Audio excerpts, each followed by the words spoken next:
Welcome. So today's episode is going to be a fun one. It's the DNA of the cold open. So how do we initiate the courtship process or romance process with somebody who you do not know, a complete stranger, somebody you see on the street somewhere, somebody you see at the gym every now and then, somebody you see in class or at school, wherever, when you have no entry point, where it's just a complete stranger, for at least like for the most part, and you're trying to figure out like, all right, how do I open the door to what may be a love connection, and how to do it in a way where you don't embarrass yourself, you don't come off like a creep, you don't put yourself in a spot where there's no upside for yourself, and you maintain, I guess, a degree of intrigue and respect for the person you're actually talking to, more so than just walking up and going, hey, you're cute, you're beautiful, can I get your number? Like, as crazy as that may sound, like, so many people have written in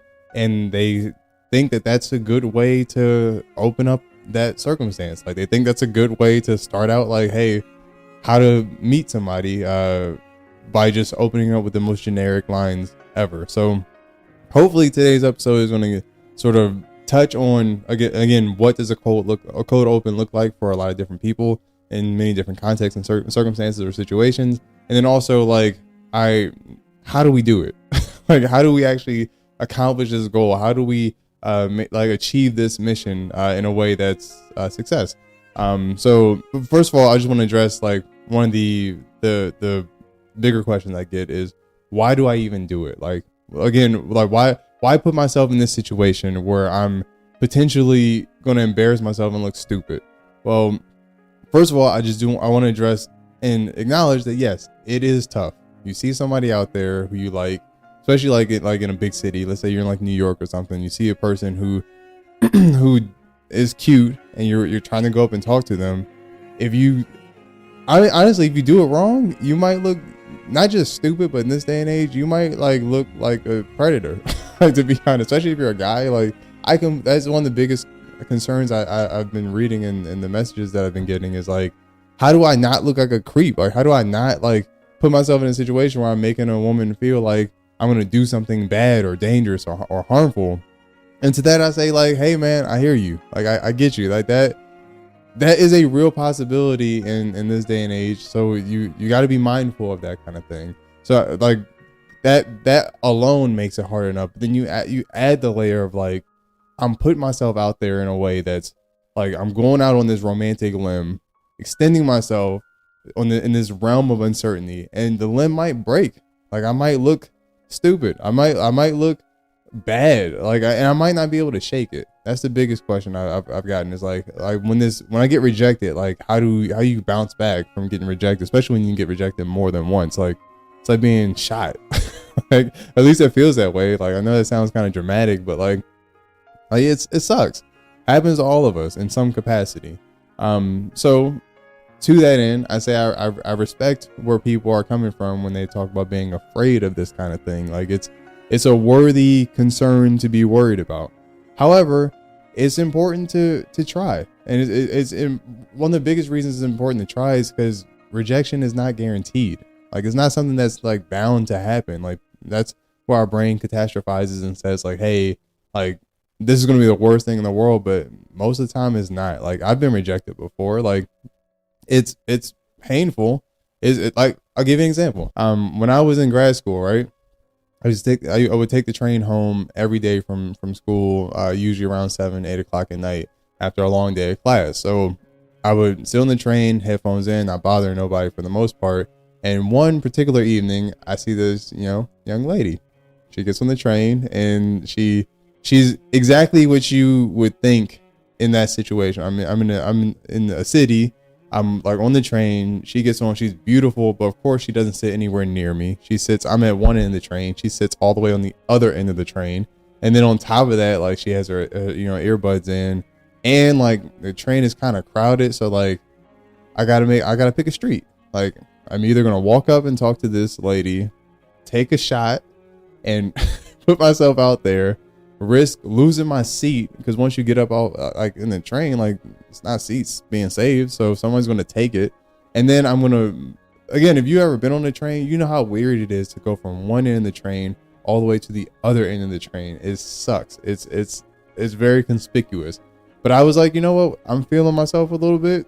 She's cute. I'm gonna go out there and do it. I'm like, why not, right? So I get up. I'm embarrassed to even say this now.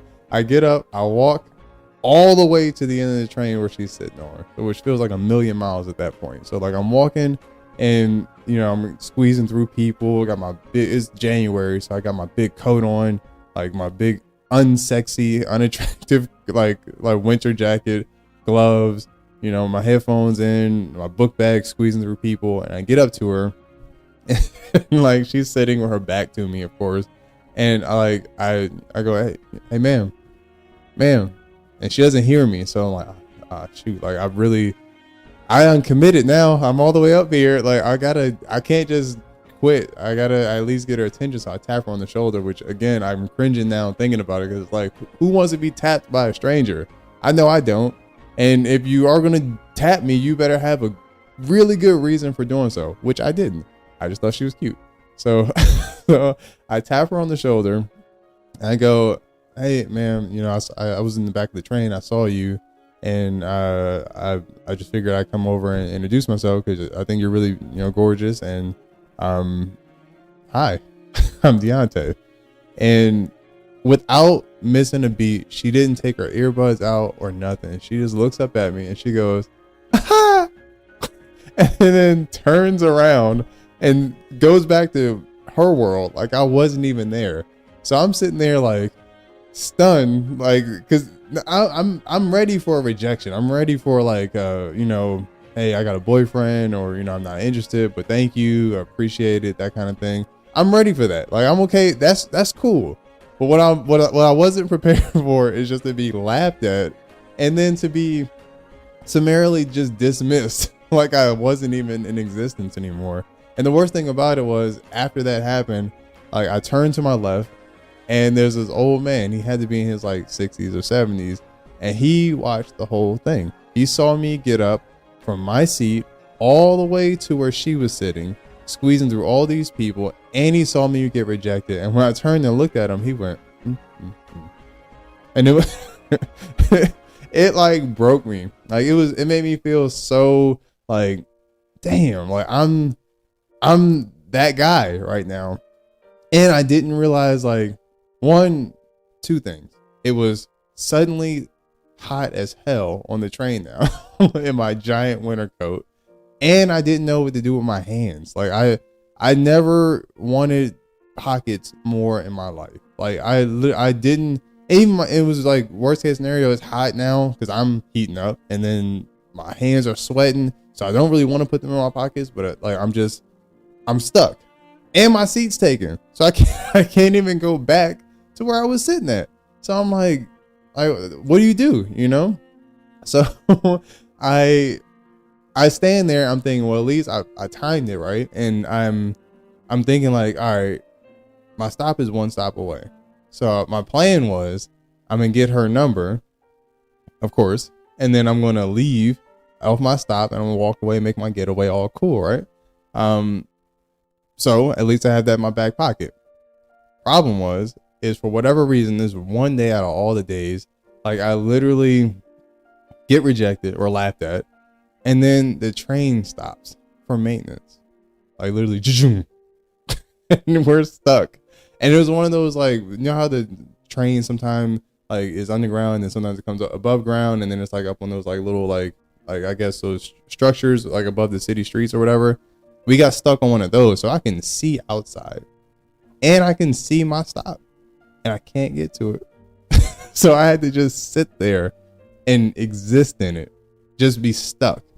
And it was actually very therapeutic because it forced me to be okay with the uncomfortable. It made me have to recognize that, like, yo, I didn't die. I didn't end, my life didn't end. This is a situation that sucks, absolutely, but I got through it. And as soon as the maintenance was over, which was like 15 minutes, we just stuck there, annoying, yes, for sure. The train starts moving. I get to my stop. I run out of there. I cannot get out of there fast enough. And so the funny thing is is if that wasn't bad enough, at that time of my life in grad school, I didn't have any money. So I probably shouldn't say this, but I'll say it. Like, I used to like not pay to get on the trains at all. Like, I was so broke. I couldn't afford the like few dollars a day. Like, sue me, I don't care. But yeah, so I wouldn't pay. And I had like my student ID and like this lanyard, like this like little plastic lanyard. And a lot of the people who would ride the train who did pay would keep their like Metro card in their little lanyards too. And they just tap the little turnstile and the doors will open up and then they get through. So I would just always time it in a way that was like, all right, I'm gonna get behind this like business guy because he looks like he got money, right? So like he would pay and then I would, you know, fake or mock pay, tap the thing with my student ID, which had no money on it. Obviously it doesn't work. And I just slide in right behind them and I wouldn't pay. I would go weeks without paying. So this day I was so flustered and frazzled from getting rejected and like, you know, my game was off a little bit. So what I did instead was I messed up my timing. So I see this old lady, she's going through the little turnstile and I tap it, but my timing was off. My swag was off. I was all just flustered and frazzled. So I mistime it and the turnstile is open for her. And then it closes on me right on my thigh, like choo-choo. Like, so I get stuck in the machine, and then I'm expecting like, well, now I'm going to jail. I feel like at least security is gonna come, but they didn't. Like the Metro saw me, like the Metro security saw me, but they just started laughing because I got stuck in the machine. I had to yank my leg out, and in preparation to run, I yanked my leg out, and I look up, and he just was like, man, go ahead, get out of here. Like, it wasn't even like worth it for him. So why do I tell that story? Not to discourage people from taking their shots and taking the swings out there. Which when a story like that happens, like, I'm not gonna lie to you, it's like a shot in the gut. You know, you feel like maybe I shouldn't be doing this kind of thing. Maybe I shouldn't be out here like talking to strangers, and maybe love would just fall on my lap one day. Two things. One, it doesn't happen. You don't just, it's like making money. Like, money doesn't just show up. Love doesn't just show up either. Like, you got to go get it. Like, you got to go out there and fight and work to achieve the things you want to achieve in life. And love is just like working hard for like a particular professional goal or academic goal. Like, you can't just expect life to just hand you stuff, because it just doesn't work that way. You got to go out there and find it. Does that mean you go out there and be creepy and weird? No. Does it mean you go out there and try to like force things that don't work? Absolutely not. But you do put yourself in situations where success can happen. That's kind of how every like achievement in professional life works, where you work hard, you do your due diligence, you put in the good, honest effort, and then you put yourself in as many situations that maximize your opportunities. This is no different. So I say that experience taught me so much, because it taught me like, hey, like, it like being rejected is like, it's like Wolverine and his claws, right? Like when Wolverine, like in the X-Men movies back in the day, he said like every time his claws came out, they hurt. And like, it's just because he heals doesn't mean he doesn't have pain receptors. Sure. But having done it so many times, used his claws so many times, every single time they come out, it's a little painful, but every time he does it, he gets a little bit more used to it and it doesn't feel as bad. And then the benefit is now he has claws and he has a weapon that he gets to use to protect people and to be the hero that we all know that Wolverine is. This is no different. Every single time those claws come out, aka you get rejected, it's going to sting. Even a little bit, it's going to sting. And that's cool. It won't kill you. You're going to be all right. But you get used to it, those claws come out, and you get to have a weapon, the skill, the confidence, this ability to be able to pursue love in a way that's effective, in a way that's not as scary. Still gonna be scary, but the beauty of things being scary is scary things give you an opportunity for courage. You can't have courage without fear. Courage is not the exercise of bravery in the absence of fear. It's the opposite. The exercise of bravery in the complete, like, deafening presence of fear. Actually putting yourself out there even when you're terrified, and still making sure you achieve the goal you set out to achieve. So I'm trying to help people do that. And I'm a human being. I'm not perfect. I still take swings. I have taken swings since that train incident, and I've missed. I've taken shots, and I've made them. It's a numbers game, but the numbers are in your favor. There are 8.52 billion or 8.2 billion people on planet Earth, and then of those 8.2 billion, there's 4.17 billion men, 4.12 or so some odd billion women. There are a lot of opportunities to pursue love. There's a ton. Sorry, fellas, there are more men than there are women, so women have a little bit more opportunity than men. But that doesn't matter. Like there are so many people out there who are single, and just because, and like, I can't stress this enough. Question that I always get is about people asking like, well, I see online that people are doing X, Y, and Z, or I see online that men are this, or I see online that women are this. Shut up. Online, the internet isn't real. It's not a real place. Like, just because you see stuff online does not mean it's an indicator on what everybody's doing. It's what those people that you're looking at online are doing. So if you exist of these 8 billion people, and you're a nice guy or a nice lady or a nice girl, and you think you are a catch, and you think that you have something valuable to offer, then chances are there's somebody out there who fits those same qualifications also. Go find them. And if you have been actively doing your due diligence, you've been working, you've been trying, you've been actually putting yourself out there trying to find these people in the area that you live in, or as you travel or whatever, and it's not working, 2 questions I have.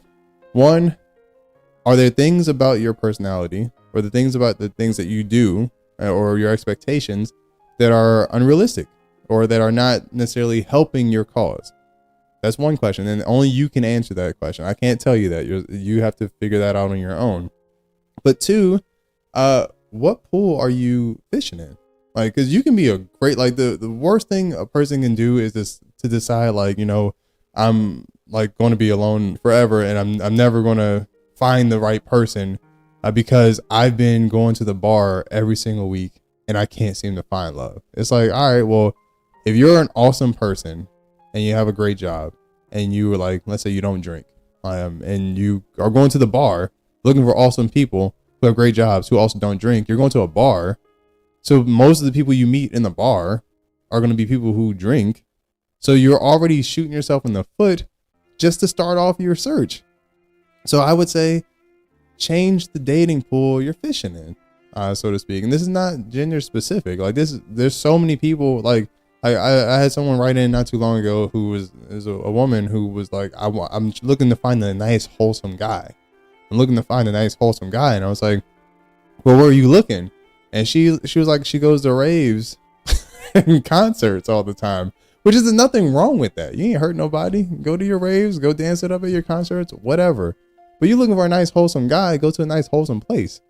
Like, you could find the love of your life at a pumpkin patch, or at a farmer's market, or at a book signing, or something social, like you go play like tennis, my dad recently, he got into cornhole, which is so, I didn't know what it was, honestly, until he showed me, like, oh, it's the for people who don't know, it's the sandbag game where you're tossing sandbags and trying to make them onto the little boards on either side of the platform, I guess.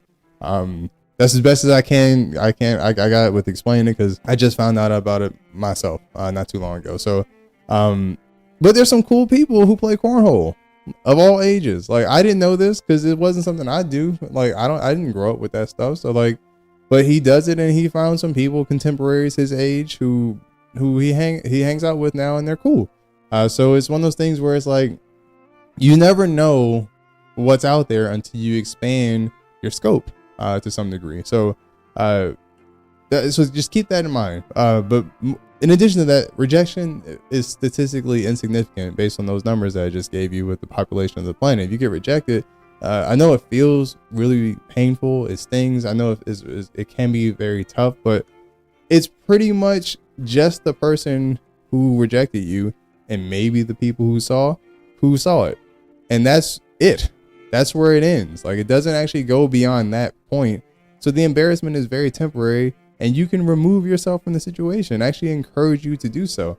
And I think it's important to remember, like, there are like these benefits. There are so many benefits, so many more benefits, honestly, to pursuing every opportunity you have in front of you at potentially finding love than not. Like, one of the biggest detriments is the more you sort of close yourself off to these opportunities or these experiences, the scarier it's going to feel, and the less likely you're going to be to possibly put yourself out there as you get older. Because people get stuck in their ways, and it's very human to do so. The brain tends to want to gravitate to what it knows, because at least if it knows something or knows an environment or a circumstance, it can prepare to protect itself.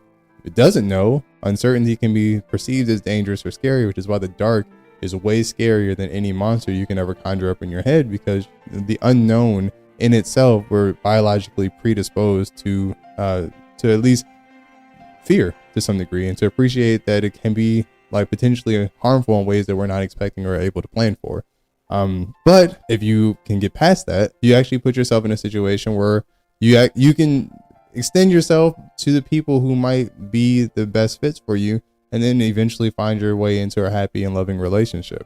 That being said, I cannot stress enough, please do this with safety. And we're going to talk a little bit about like how that's like possible in general. But yes, this has to be done with complete awareness that strangers are indeed that. They're strangers. You don't know them. They can be completely unsafe.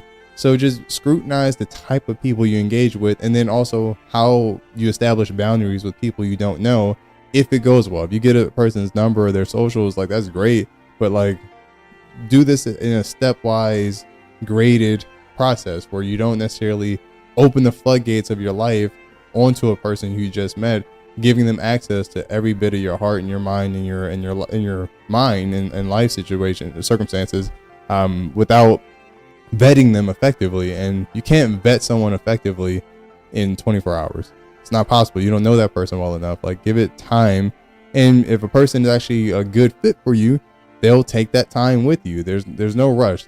Like, if I can give any sort of sagely old man advice, would be anyone in life who tries to pressure you into making quick decisions is likely not someone looking out for your best interests.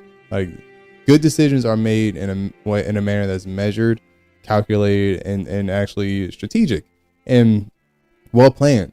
Like, if someone's trying to get you to make an impulsive decision, they have a vested interest in you not thinking about that decision before you make that choice or you make that decision. So by all means, if somebody actually cares about you, they're going to take their time. They're going to let you take your time. They're not going to put you in a position where you have to rush. Rushing and speed is the friend of anxiety and depression. Like adaptive, like healthy, strong, like mental health comes from the ability to slow down a little bit, to slow down, measure, ask yourself, why I'm making these decisions? Why am I with this person? Why am I hanging out with them? Why am I spending my time in this manner when I could be doing anything else in the world? How does this benefit me? How does it benefit them? And then how does it benefit our future if we have one? If you're not doing those things, and you're putting yourself in a situation where your life is going to be driven by momentum, and whenever your life is driven by momentum, you essentially go wherever the wind blows, and that's not what we want. So hopefully that's some degree of encouragement as far as like this weird process. It's not going to be perfect, but I do want to I want to acknowledge that, like, even though with the story that I told earlier, like, things can turn out not so great, there are other circumstances where in my life where I've extended myself like that and things have been just fine. Like, actually, I'll tell you a quick story. Like, I became a psychologist in the weirdest way. Like, I literally, in undergrad, I had a crush on this girl, and I liked her, but I was being like shy. Like, I didn't want to go up and talk to her right away. Like, I knew of her. I knew her name, but I didn't really know anything else about her, and we had never spoken. I heard she was taking Psych 101. At the time, I was an accounting major, and I was like, all right, I'm gonna play the long game here. Like, if she's taking Psych 101 in the fall, I know it's the spring right now, but I'm gonna see if I can switch classes and backdoor my way into this, right? Wrong.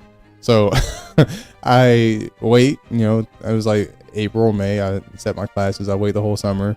Psych 101 comes around and I go in the class. I'm excited. I remember, I know she's in this class with me. So let me see if I can, make some magic happen. So I walk in the class and she's sitting in the back. And she has, earbuds in, and she's just doing whatever she's doing on her computer. So I see a seat next to her open. So I walk over to her and I sit down, get situated, and I try to be smooth and casual. So I'm like, hey, this your first psych class? And she knew I was trying to be charming and whatever. And she takes out one earbud and she goes, dude, it's Psych 101. It's everybody's first psych class. Earbud back in. Like I wasn't even there. And it was embarrassing. Like not only was it embarrassing because I got rejected, and this was a few years before the train story, but like I got rejected and it sucked.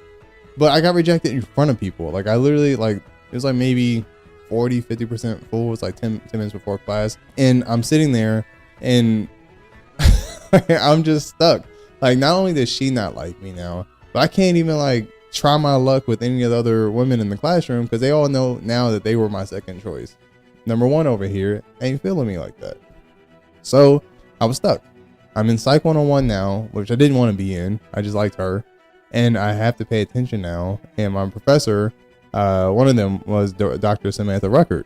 And Dr. Ruckert, she's a psychologist out in Maryland now.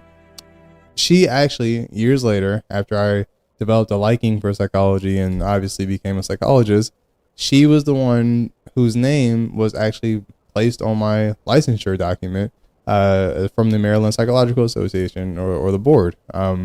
So it all came full circle without me putting myself out there like that, or at least trying to in my own little cold open breaking way. I wouldn't be a psychologist now. I wouldn't be sitting here talking to you. So it's crazy how life works out. She's happily married now. The student, she and I weren't meant to be, but I ended up becoming the person I'm supposed to be. So, yeah. But moving on, I want to address, how do we do this? How do we approach the cold open process in a way that's actually meaningful and in a way that actually is effective overall? So a few key areas of emphasis I want to address is, first of all, be unique. You absolutely have to be unique. Like I said earlier, nobody wants to be approached by somebody who's coming at them with stock or canned lines they use on somebody else, especially when they're just very generic and uncreative. Put the extra thought and effort in. And I can't tell you how to do that. Everybody is different. I know how I like to do things because, I am myself. I like to be, me. So I can't teach a person how to do it their own way, based on your own personality style or the way you talk or the things you find funny. But I do encourage you to figure that out for yourself and actually put yourself in a situation where, or if you don't know this, this is a great opportunity to learn. If you don't know, what kind of things do I find funny or what kind of things do I find interesting? Can I be silly with somebody? I don't know. Do I get shy and clam up? Am I comfortable even, not even just in cold open situations when you're talking to somebody you might be romantically interested in, but in situations where it's just random, ordering at Starbucks or talking to customer service or asking for help at a department store or something like that. How comfortable are you with talking to strangers in general? That's something to explore, because if you're going to be able to develop this skill, you're going to have to be able to be okay with that and have a degree of comfort with that. But it's not just about being unique in these situations. Being unique is great, but you also have to be a person who knows how to read people and read. And if you don't know, learn, start to practice. And practicing learning to read people requires a curiosity in what other people are interested in or what other people are responding to in the moment. And the best way to develop that skill is to practice being curious. And that requires shutting up. Stop talking. And I know that's ironic coming from a guy who's talking to a microphone right now, But part of understanding human beings is listening. Like, start to analyze, like, what do people actually respond to? Are the things I'm saying even interesting? Like, are people actually liking how I'm talking to them? And then how people interact with each other. How are they relating to each other? How are people actually responding? And not just like small talk. Small talk is stupid. Doesn't help anybody. It's a waste of everybody's time. I'm talking about the things that actually get a reaction, not just things that are like casual conversation. And when I say get a reaction, I'm not talking about people who just go out there and look for negative reactions in people. Negative reactions are easy to get. It's cheap. Positive reactions is where the money is. Like, how do you actually cultivate that? And in doing so, you learn a little bit about yourself as well. So finding a way to focus on developing, or at least analyzing what your unique approach will be or is a good step one. Step two is learning to take advantage of opportunities. So if you're attracted to someone, sometimes you don't have to go in completely cold. Look at going in completely cold, starting the conversation as I say secondary, but kind of a last resort. Before you get there, look for opportunities where life might give you a chance to introduce yourself naturally. So I'll give an example. So I was like in grad school, I was at the gym, and there's this girl who worked at the gym. I thought she was kind of cute. She had these like little, Harry Potter circular glasses that I thought she looked cute with them. So like I saw her working, but she's working, so I never bothered her. Like I would let her just do her thing. I wouldn't even look at her really. I just would work out and leave. So one day I'm walking from class and I see her walking towards me. But for whatever reason, I'm just like, I'm thinking about school. I'm thinking about my classes. I actually just took an exam, so I'm more thinking about the exam, and I'm in my own head. And then I look up and I see her. And because I'm coming from my grad program and the exam I just took, I recognize her face vaguely, and I don't immediately register like, where did I know this girl from? So in my head at the time, I just associated, coming from the grad program. Oh, okay, she must be one of the students who I've met before, and I kind of know their name. I kind of don't. Now I feel bad because like they're walking towards me, and I don't really know. I don't remember her name. So I'm more thinking like the social embarrassment of like, well, I don't know this person's name, and I don't want them to feel like they're not important to me, but I did legit like forget their name. So as she starts walking up to me, I just, smile, and I go, hey, how are you, man? Like, how you been? And she stops and she starts talking to me, and she was like, oh, I'm good. And we start, rapping a little bit, and we ended up talking for like a good 5-6 minutes. And then like, while we're talking, it dawned on me is I don't know this person at all. Like, I have no idea who this lady is. And then I realized like, oh, she's the girl from the gym. And I just, without even like thinking about it, started this conversation. And now we're talking, and I ended up getting her number, and we started talking, and it was cool. And like, we went on a couple dates, and it was nice. Cause like, it was a situation where it was an opportunity that like, again, I kind of created it by mistake, I guess. But like, it was an opportunity of life where I realized in the conversation, like, oh my gosh, like I screwed up, but it helped because like I didn't have any anxiety about talking to her because I didn't see her as a girl from the gym. I just saw her as like a mishap from class that someone's name I forgot. And because of that, like I just started talking, and she just started listening and we started chatting, and it worked out. But it was an opportunity, and while I was in that conversation with her, I took advantage of it, and I was like, you know what, let me go ahead and ask for this number and see. But again, I wasn't just cold. I was like, I asked because the conversation was going well. So like it worked out. So waiting for those opportunities to materialize is helpful. Like you definitely want to do that. But again, last resort, secondary option. If none of that happens, no opportunities materialize, you may have to do the dreaded thing of starting the conversation completely cold. Almost like a used car salesman, like right off the bat, like I'm selling myself to some degree to a person who doesn't know me and may not want to buy nothing or may not be interested in my product at all. But there's some things you can do to sort of help along this process. First things first, be real, respectful, and compelling. Real, you have to be genuine.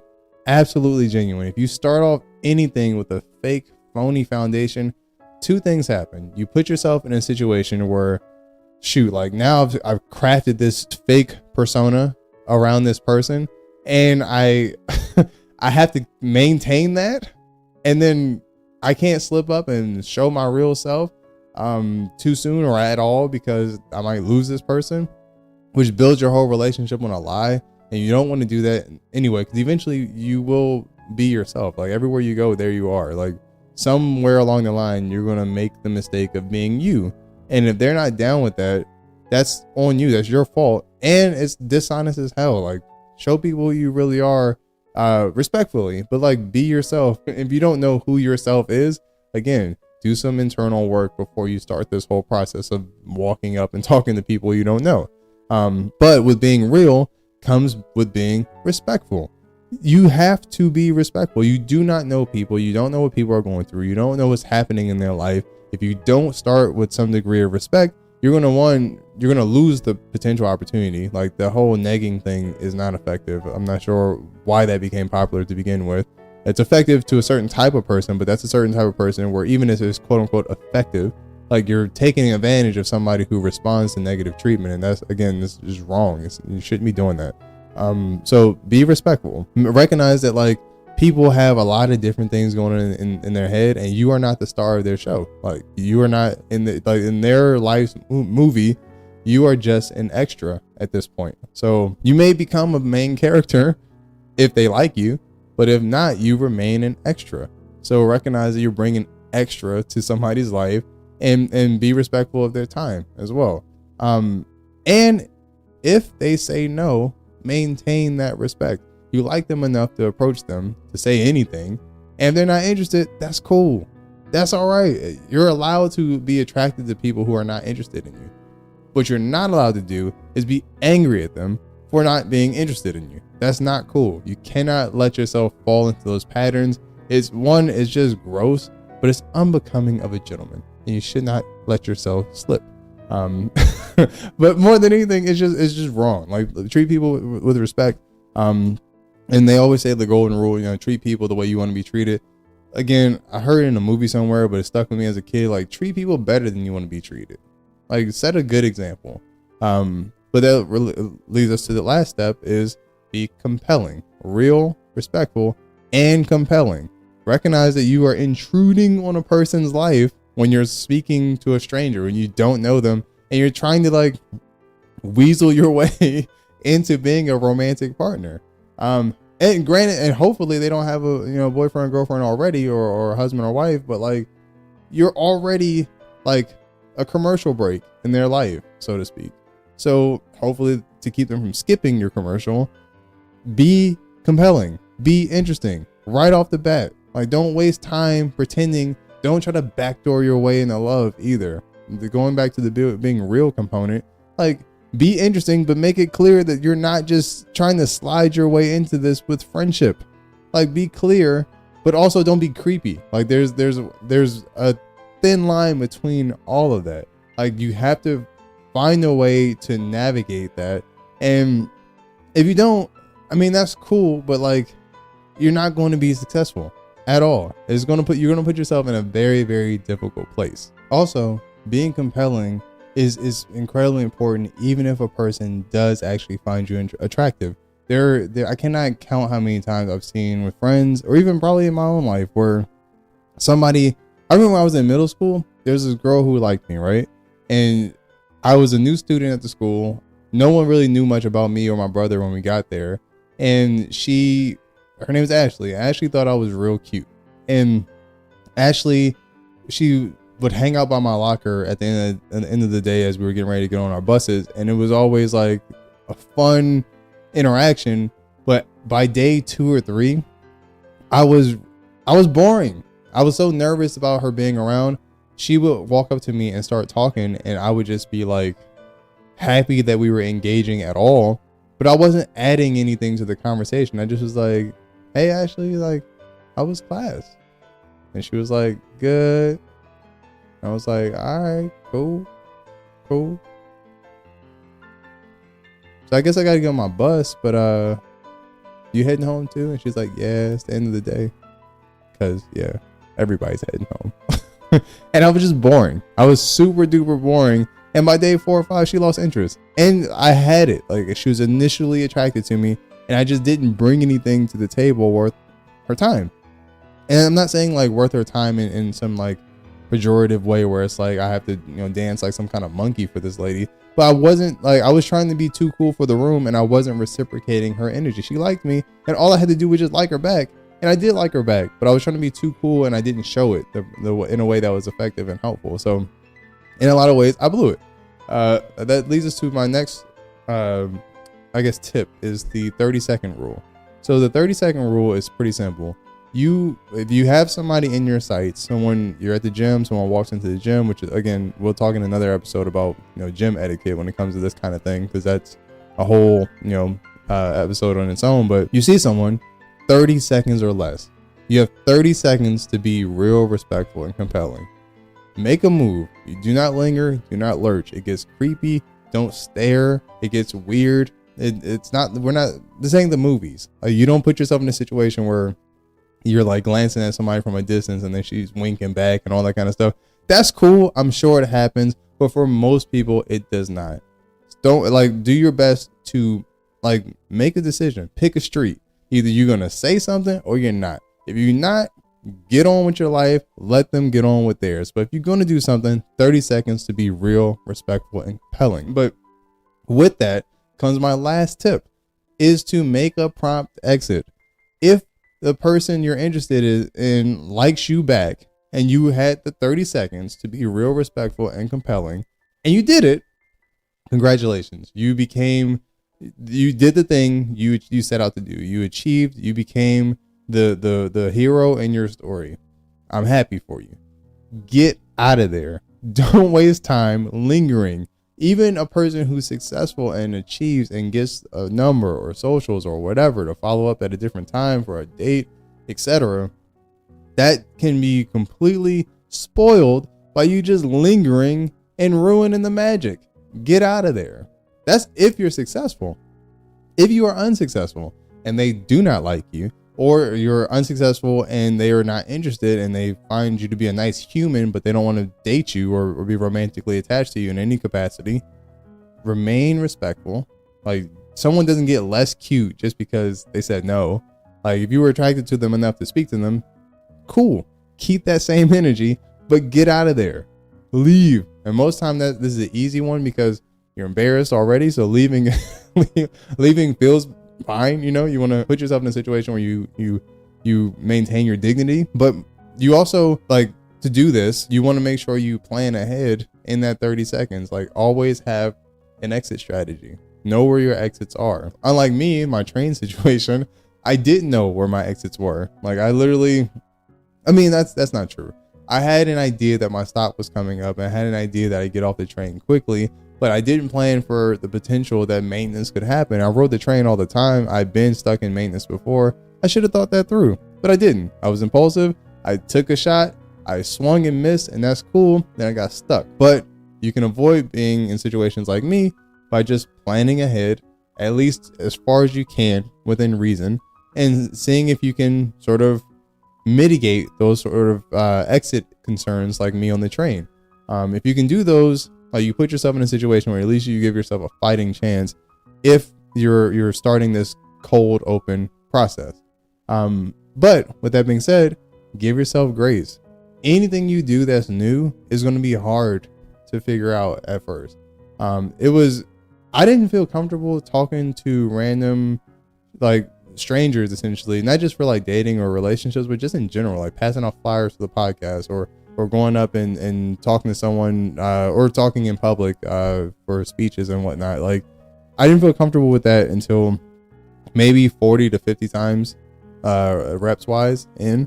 It just doesn't come with time unless you're putting the reps in over that time. If you're serious about learning the skill, practice. And sometimes you're not going to be successful, and sometimes you practice even when there's not even an end goal. I remember when I was in my early 20s, I would literally just if I saw somebody who was looking really pretty or killing an outfit that they were wearing, I wouldn't bother them beyond the compliment. Like, hey, like, you really rocking those shoes. Cool. Move along. Especially like if you're on the train or the streets or something like that. Like, you're just getting yourself comfortable with the idea of talking in general. And you leave people alone. And everyone likes a compliment. Like if somebody, I was on the train once and these 3 dudes who were, I'm assuming were heading to a pride parade. They were very dressed in pride stuff. And which I don't like, whatever. Like they looked like they were having fun. They were on their side of the train. I was on mine.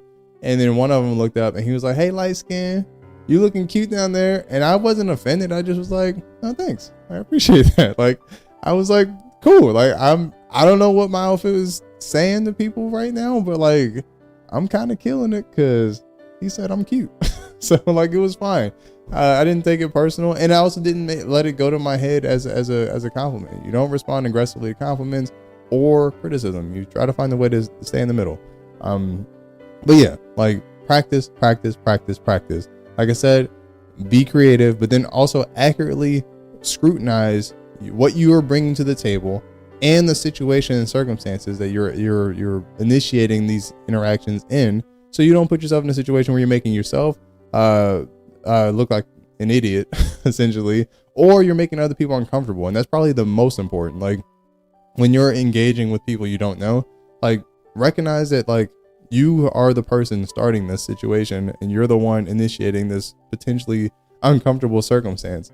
But yeah, be truthful about your intentions as well. Like, if you're trying to friendship your way into something, I can guarantee you it rarely works. And people kind of know what you're doing. Like, no one, like, there's never a point where like you friendship your way into something and like a guy trying to get out of the friend zone. Like, trust me, she knows you're in the friend zone and she's not just missing the cues. If she was interested, you wouldn't be in the friend zone. So like, recognize that like if you're starting a situation as a friend, you might end up in that zone and it might be a permanent stay. So be real, be honest.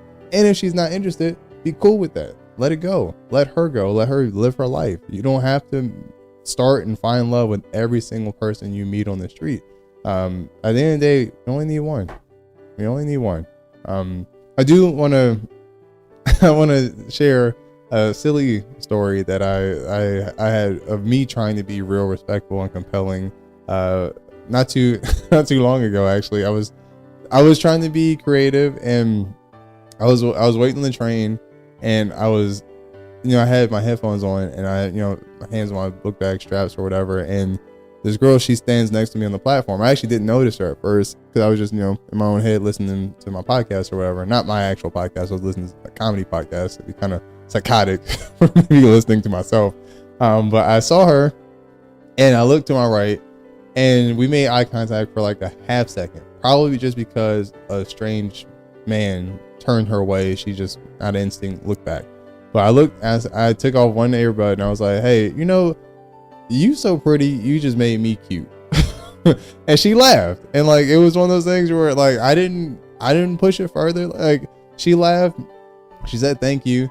I said nothing else. I put my headphones back in and I just stood there and it was a cool moment. Like, I didn't chase anything. I didn't make her feel uncomfortable. I hope not. She laughed. She thought it was funny, I guess. So like, it was one of those things where I was like, it was cool. And after having a lot of practice, like, I didn't even think about it. It just kind of spilled out of my mouth and I just said what I said. And it was very unique to how I talk. It was unique to who I am personality wise. And like, it didn't hurt anybody. And I'm sure I could have tried, taking a swing, getting her number and all that kind of stuff. But I didn't care. I honestly, I meant what I said. And it was practice. Not saying I used her as practice or anything like that, but it was, again, continuing to learn to use and massage the skill of being comfortable talking to people you don't know and not trying to take anything or want anything from them. Just being cool with just being cool, if that makes sense. Hopefully that helps.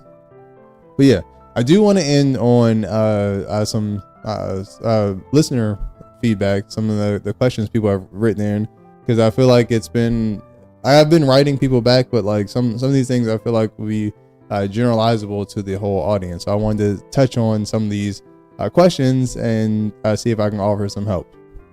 So first we have, let's see, we have Bryce from Miami. So, hi, Dr. Williams. I'm in high school and I've been really into this girl my year, but I don't know how to get her to notice me. I'm a junior and we've been in some class together over the past couple school years, but we've never really talked much. I've tried to drop subtle hints by liking a bunch of her pictures on IG and sitting next to her friend group at lunch, but I don't think she's really picked up on any of it. I feel like we are all going to get separated when we start looking at colleges in a year, so I feel like I'm in a time crunch to make her my girlfriend before we graduate next year. I want to talk about that too. Is there any way you can help me spark something with her? I feel like I'm all out of ideas, and at this point I wonder if I've blown my chance by not doing anything since we've been in high school. So first of all, Bryce, I want to say thank you for having the courage to write in. Like it's very brave of you in this context, and what you're asking about is actually not that crazy, and it's not unlike what so many of us deal with when we're in high school. So I want to address one of sorry about my reaction, but it was just natural. Like the liking a bunch of photos on Instagram, like that's one of those things where it's just, like I mentioned before, it's about like backdooring your way into love. It's like it can be, if you were a millionaire famous person and you liked a photo and you got someone's attention, I have reservations about that, but I can extend an olive branch and get like, okay, why that would be effective. But in this case, like liking a bunch of photos, it can come off as kind of creepy, and if she hasn't responded to any of it, I'm sure she's noticed and just been, like, has maybe possibly been indifferent or just let it go. But yeah, don't do that no more. Like let those pictures go. Look from a distance, but yeah, stop liking her photos because it's obviously not working. But yeah, so the second thing, the making her your girlfriend before you graduate, you're already starting off with an end goal that's involving two people, but is based on your desires in this moment before that other person becomes involved. And I think that's too far of a leap to make to a goal when you haven't even spoken to a person yet. Like making her your girlfriend it shouldn't be the goal right away. It should not be like, when the courtship and the dance of romance and dating and that kind of thing is so exploratory. It's all seeking. It's like trying to like learn to play an instrument. If you start off playing the instrument, like, hey man, like I'm about to play like the meanest, toughest guitar riff ever, like you've never even picked up the bass yet, like you're not really gonna make good music. Like it takes skill, and you learn how to play the notes over time as you get to know the instrument. And dating or making someone your girlfriend, I feel like, is playing an incredibly high level riff when you've not even touched the instrument yet. So give yourself a chance to actually like develop this over time, and don't put the time limit on it. Like the time limit is so arbitrary. If you guys are meant to be, which maybe you are, maybe like that's like many high school relationships don't go beyond high school, but that's not true for everybody. I know plenty of people who've gotten married with their high school sweetheart. It does happen. But explore. Like your first step should be like talking to her, a conversation. That's it. Make that your first goal. Marginal goals that you can achieve in a day that's not necessarily like based on anything where you're hoping to take or get something from her right away. Kind of like what I've talked about in most of this episode. But yeah, start with just saying hi. I remember my high school girlfriend, like we never talked. I was actually in this situation, not with the IG stuff, but like just in general, like I liked the girl. We didn't have any classes together, so we didn't talk much. Randomly in the hallways while we were changing classes, I would pass her, and I knew her name, obviously. It's a small high school. So I would see her and I would be like, hi. And the first 2 or 3 times I waved, she didn't, I'm not going to say her actual name, but she was weirded out by it. She was like, oh, why is he saying hi to me? And then by like the 3rd or 4th time, I was like, hi, Sabrina, how are you? And she started to laugh. She thought it was funny. And like, if she didn't respond and she was like, ugh, this creepy guy, and she wasn't laughing and enjoying herself, I would have disengaged and let it go, which you have to be willing to do. She may not like you, Bryce, and that's cool. But in my case, I was lucky, and she actually liked me enough to speak to me. And then we ended up, after like a week of that, like we ended up actually talking and then dating as little high school, lovebirds. So it can happen. Hopefully that helps. Let's see who else we have. So next we have Kim from Syracuse, and Kim says, so I'm in college at a small liberal arts school, and I've been struggling to get a boyfriend since freshman year. I don't know what I'm doing wrong, and I feel like I dress well and I keep myself in good shape, and I'm fun to be around, or at least I think I am.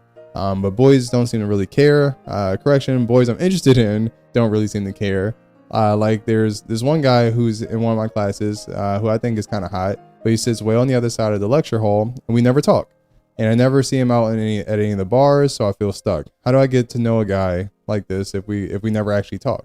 Kind of similar vein of what Bryce was saying. But first of all, like you're not seeing him at the bars, that may be a positive. Like that may mean that he's actually out doing good things, like productive things with his life during a time when everyone else is partying. That actually might make him a success in his late 20s. Like, so this guy actually might be kind of cool. Or he could be a dude who's not at the bars and parties because he's like plotting his next serial murder. I don't know.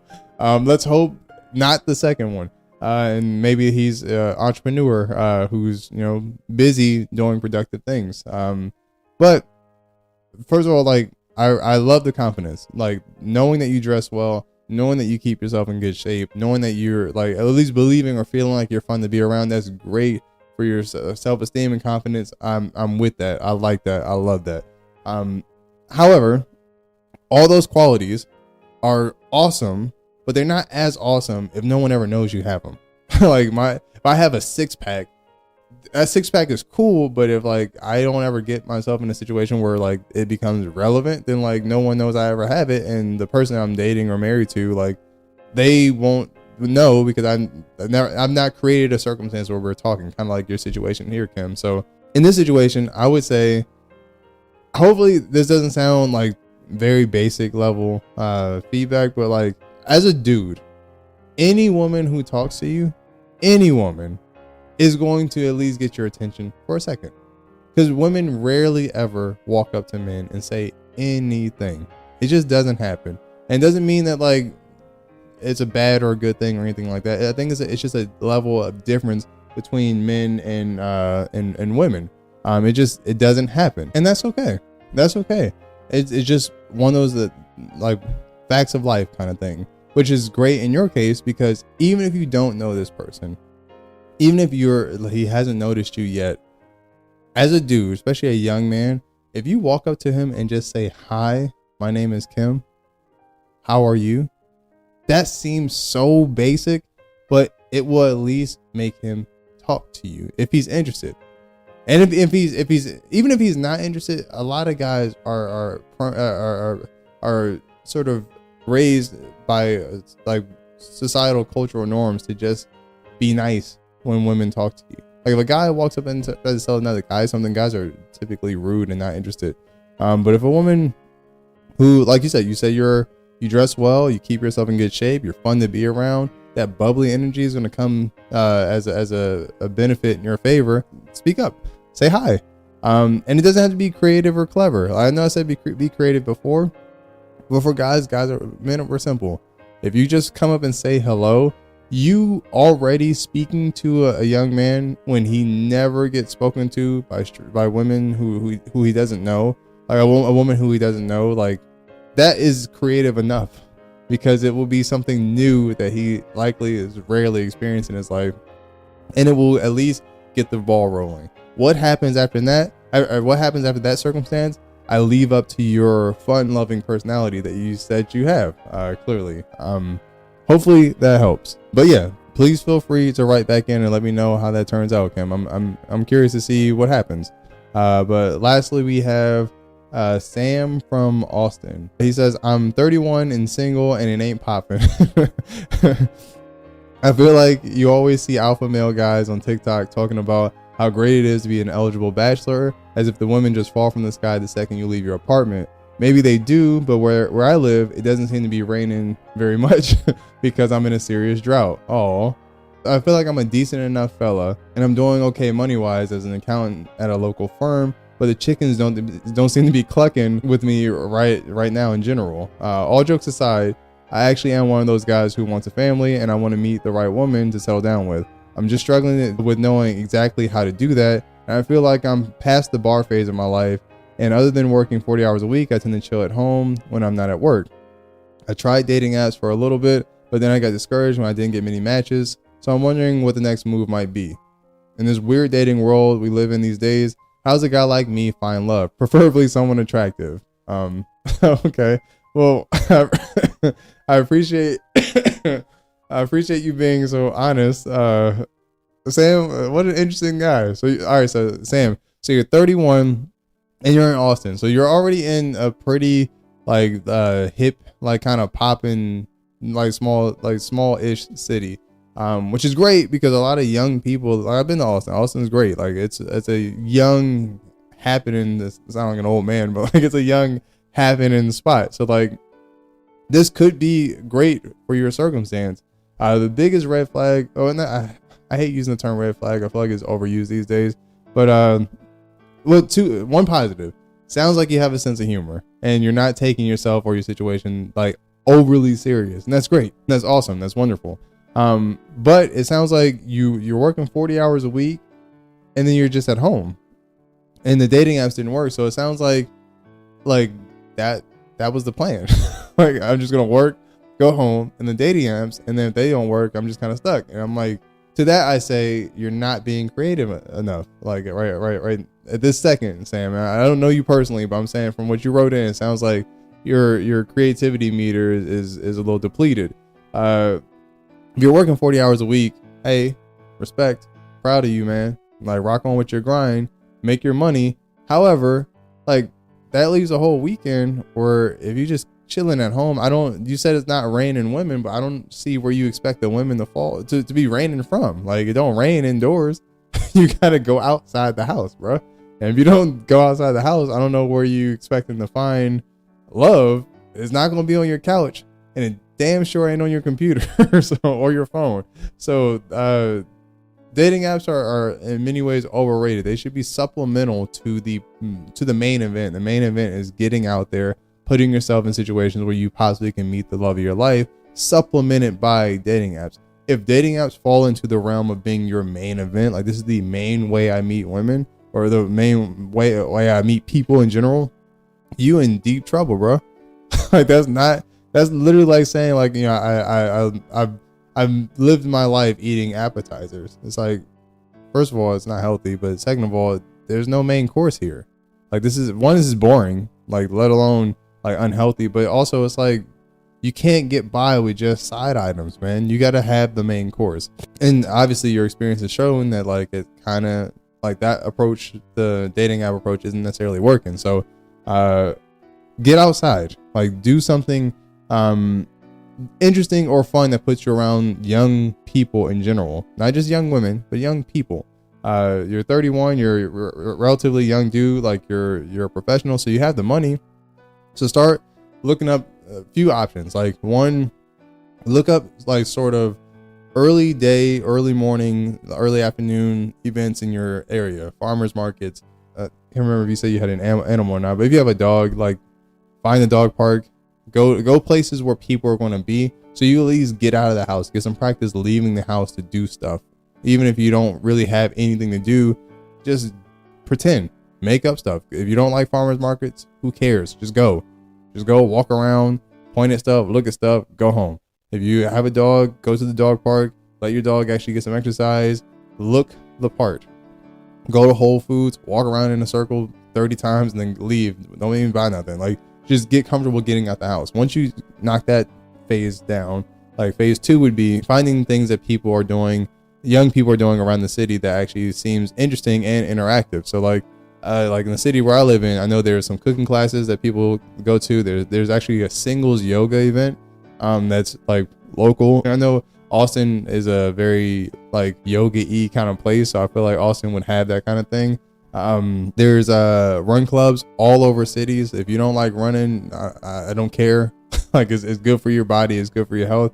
It's good for you in general. Assuming that you're able-bodied and can actually run. I don't want to, make any assumptions here. I only know Sam from Austin, but if you have legs, hopefully, and if you're able to get out there and run, join a run club, even if you're not in the best shape. Like, that's perfectly fine. Most run clubs have a walking component as well. So like it's something that you get to do that's actually like outside of your house, outside of your comfort zone. Also, if you're like joining a gym or a run club or something like that, you're also extending your own life and making yourself like look like better, because you're just becoming healthy, and healthier equals like more attractive, because like genetically speaking, people are attracted to things that look like they're going to be around, and dying is not sexy. So especially when it comes to from things that are physiologically preventable. So hopefully that helps. Expand your horizons, get yourself out there, try your best to get out of your comfort zone, and then again, like just like with Kim, right back and let me know how things worked out, and if they didn't work out, hey, we'll rock this out. We'll try to figure it out, man. But yeah, that about wraps it up. Just in closing, I just want to say, I know I say this a lot. I know it's kind of cheesy. It's on my mug, but like I think, yeah, it's on my mug. But yeah, it's define love. Like, you can't expect love to come without knowing what love is or what it looks like. If you don't know what love looks like for you, if you don't know like how to recognize it, then you'll never see it, and you'll never actually like realize it when it's right there in front of you. So that would mean defining who my ideal archetype might be, and go further than just like what they might look like. Like, how do you want them to talk? Like, how do they talk to you? How are they reasonable? Are they unreasonable? Are they emotionally stable? Are they financially stable? Like, do they have like a sense of humor? Do they have the capacity to enjoy the same movies as you, the same TV shows as you? Maybe they're a little different. Like, maybe you like someone who has a degree of contrast to the things that you like, and you like things that open your mind up to things you didn't know before, didn't like before. Like, just ask yourself these questions and be as open and genuine with yourself before you expect people to be open and genuine with you. If you can do that, you give yourself a fighting chance to find love. And most of all, be genuine. Like, be honest and real. Your relationship is only as deep as you make it. So again, be real, respectful, and compelling. And be open to trial and error. Like, honestly, like, none of this works the first time. It just doesn't. Like, anyone who's ever ridden a bike, you fall a couple times. It's okay. You get back on the bike, you start pedaling, and eventually you get yourself in a position where you can actually feel the wind in your hair, much like I do. So, but yeah, the next episode is actually going to be another fun subject based on some of the questions I've gotten in the past. It's the DNA of jealousy, the positives and negatives of an enigmatic emotion. Jealousy is an emotion that's very powerful. It's not all bad, but we're going to talk more about that and how it actually hurts and how it helps and impacts a relationship overall. Hopefully this has been enjoyable to listen to. Hopefully it's been helpful to anyone who needs to hear it. Please like and subscribe, do all that good stuff. Follow the DNA of Love on Instagram with Dr. Williams, as well on TikTok, and subscribe as well to the YouTube page. Thank you for listening. If you've enjoyed it up to this point, if you haven't enjoyed it, I still appreciate you for checking it out. Share it with as many people as possible, and we'll see you next time. Thank you so much. Y'all take care now. It starts in the eyes, then moves to the heart. I see what I love, so I know where to start. Hoping we could be the only two on Noah's Ark, but the fact I'm at war is still keeping us apart. It was sparks when we kissed and fireworks sex. I really feel sorry for the guy she hurt next, but you better talk that shit for real. And when I'm dead and gone, let me know how you feel. Wild, wild west, doing my best, losing my breath to get you in that white dress. You know it's keep it real, Will. You know it's not pretend. I always been faithful while you listen to your friends. And if I die today, I know you're fucking where we're in, so I hope you're hearing them right, and hope they know that they better talk that shit for real, cause when I'm dead and gone, you would know how I feel. I can't save you, I can't save you. Welcome to my wonderland. It's hopeless helping you, I'll regret it too, but I need you to understand my life. At the bottom of a hill, looking up, hoping someone give a fuck, cause